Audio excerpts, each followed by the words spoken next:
Hello दोस्तों, welcome back to my YouTube channel. इस video में बात करेंगे गूगल ऐड के स्ट्रक्चर और हायरार्की के बारे में। पिछली वीडियो में हमने गूगल ऐड का अकाउंट बनाया था। इस वीडियो में हम स्ट्रक्चर को डिस्कस करेंगे। स्ट्रक्चर क्या होता है? बेसिकली जैसे किसी कंपनी में एम्प्लॉयज़ की हायरार्की होती है ना, कि सारे बॉसों का एक बॉस सीईओ, सीईओ से नीचे आते हैं डिपार्टमेंट हेड, हेड से नीचे आते हैं सीनियर मैनेजर्स या मैनेजर लोग, उन मैनेजर्स के नीचे आते हैं एग्जीक्यूटिव लेवल के लोग या सीनियर एग्जीक्यूटिव या असिस्टेंट मैनेजर लोग। तो ऐसे ही कंपनीज गूगल में भी इसी एड स्ट्रक्चर का एक स्ट्रक्चर बना हुआ है। हम ये सेम स्ट्रक्चर अपनी वेबसाइट में भी देखते हैं। अगर हम अपनी वेबसाइट को एसईओ फ्रेंडली बनाते हैं, जैसे अमेजोन की वेबसाइट है, कैनवा की वेबसाइट है या एडोबी की वेबसाइट है, तो आपको similar kind of structure follow करने को मिलेगा। इसे एसईओ में सीलो स्ट्रक्चर भी बोलते हैं। मैं आपको अगर स्ट्रक्चर दिखाऊं तो ये हम एक बेसिक सा साइट मैप देख सकते हैं गूगल का। बेसिकली किसी भी वेबसाइट का गूगल का नहीं है ये। तो जैसे होम पेज होता है, होम पेज के बाद एक दो सिलो पेज बने होते हैं जिसे हम मेन्यू भी बोल सकते हैं। मेन्यूज होती हैं ये।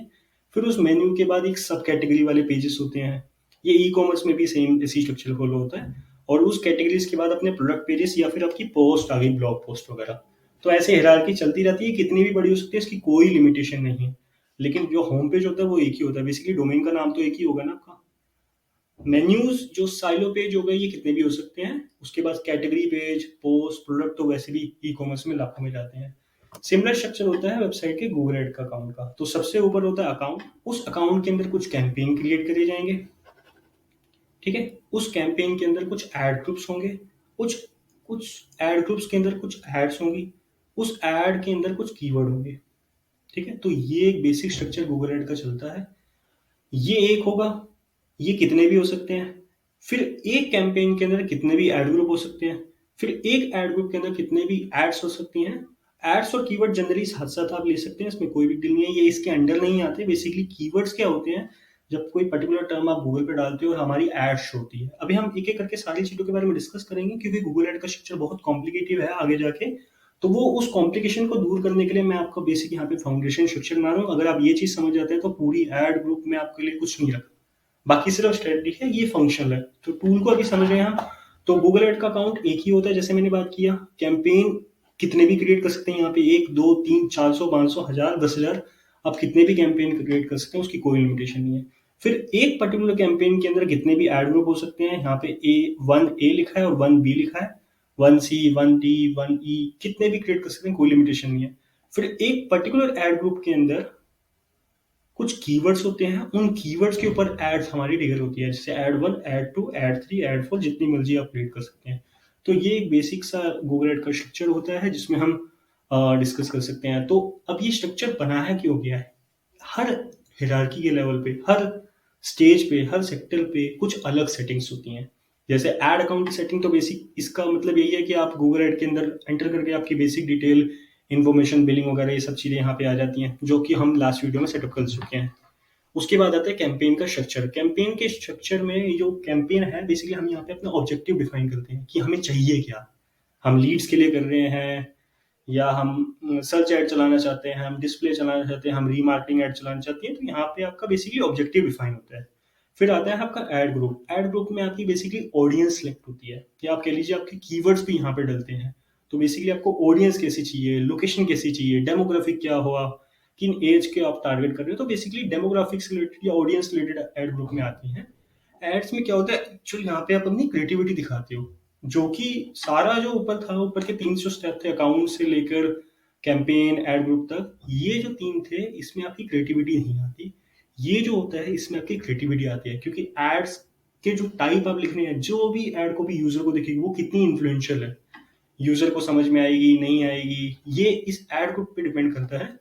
तो ये सबसे इंपॉर्टेंट पार्ट होता है। फिर उसके बाद होता है कीवर्ड। कीवर्ड को आप ऐसे मान सकते हैं, जो भी क्वेरी गूगल में डलती है, जो भी क्वेरी आप अगर परचेज करना चाहते हैं, उसको हम एड ग्रुप कीवर्ड में डिफाइन कर देंगे। लेट्स से मैं को नाइकी के शूज परचेज करने हैं, तो मैं नाइकी शूज डालूंगा गूगल में, तो गूगल में मुझे कुछ एड्स दिखाई देंगे, कुछ ऑर्गेनिक रिजल्ट आएंगे। तो बेसिकली वो कीवर्ड हो गया। तो ये एक बेसिक सा गूगल एड का स्ट्रक्चर है। हम इनके बारे में एक एक के बारे में डिस्कस करेंगे, पार्ट बाय पार्ट। इतना मुश्किल नहीं है चीज़ें, अगर हम स्टेप बाय स्टेप करें तो बहुत सारी आसान हो जाते हैं। बट हम क्या करते हैं, बेसिक को छोड़ के एडवांस पे डायरेक्ट जंप कर जाते हैं। अगर हमें बेसिक पता हो तो कोई इशू नहीं आती।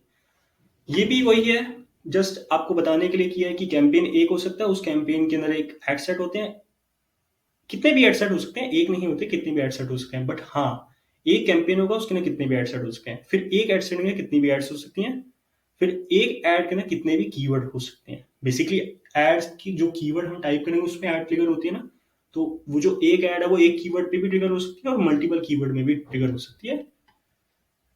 तो ये है बेसिक एड गूगल एड का स्ट्रक्चर। तो अगर हम कुछ एड की बात करें, मैंने दो एक एग्जांपल लिए हैं, एक अपोलो का लिए, एक जीवन गर्ग डॉट कॉम की वेबसाइट है, प्रोफेशनल है, कंसल्टेंट, हमने उनकी एड का एग्जांपल लिया है। तो अगर हम यहाँ पे देखें तो ये जो आपको डार्क कलर में बोल्ड होकर दिख रहे हैं, ये होते हैं हमारे कीवर्ड, जैसे क्लियर अलाइनर। तो किसी ने अगर गूगल में कीवर्ड अलाइनर टाइप किया होगा तो यहाँ पे एड हमारी ट्रिगर हुई है, इसीलिए ऐड यहाँ पे अपीयर हुई है, क्योंकि यही ऐड पर यूजर क्लिक करके एक लैंडिंग पेज पे जाएगा और अपनी फर्दर एक्टिविटीज करेगा, उसको हम आने वाली वीडियो में डिस्कस करेंगे। तो गूगल ऐड के स्ट्रक्चर की बात करें तो गूगल ऐड का काम सिर्फ यहीं तक खत्म हो जाता है। गूगल ने आपकी वेबसाइट पर ट्रैफिक भेजा, अब उस ट्रैफिक पे लैंडिंग पेज पे क्या एक्सपीरियंस रहता है हम आने वाली वीडियोज में बात करेंगे। तो ये एक बेसिक स्ट्रक्चर है। इसको हम जो टॉप में दिखा रहा है इस डोमेन का नाम, इसे हम बोलते हैं यूआरएल, यूआरएल स्ट्रक्चर कह लीजिए या यूआरएल कह लीजिए। ये बेसिकली आपकी हेडिंग में काउंट होगा। ये आपका आएगा, आपका डिस्क्रिप्शन कह लीजिए या कॉल आउट बटन भी कह सकते हैं इसमें, लेकिन ये डिस्क्रिप्शन है जिसमें हम अपनी कंपनीज की डिटेल के बारे में बताते हैं। सेम ऐसे ही ये जो छोटा सा ऐड यहाँ पे लिखा हुआ दिखा रहे हैं, इसी से हमें पता चलता है कि ये गूगल ऐड का एग्जांपल है। नॉर्मल यूआरएल होता, अगर गूगल में कोई ऑर्गेनिक रिजल्ट आता तो ये नहीं आता, बट इसका आने का मतलब ही यहाँ पे गूगल ऐड की ऐड है, सर्च ऐड है बेसिकली। नीचे वाली ऐड देख लेते हैं, यहाँ पे भी ये जो डिजिटल वर्ड आपको दिखाई दे रहा है, ये कीवर्ड में ट्रिगर हुआ। इस कंपनी ने, इस ओनर ने, या जो भी एडवर्टाइजर वहां पे रन कर रहे हैं, उस एडवर्टाइजर ने इस डिजिटल वर्ड पे टारगेट किया था, इसलिए इसकी ऐड ट्रिगर हुई है मेरे कोई भी कीवर्ड डालने से।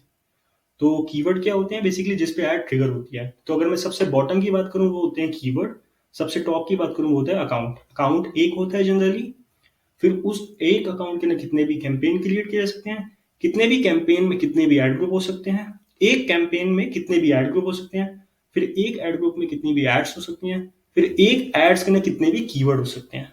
तो ये सबसे बॉटम में है, ये सबसे टॉप में है। तो आशा करता हूँ आपको गूगल एड के स्ट्रक्चर के बारे में बात की होगी। इस वीडियो में इतना ही।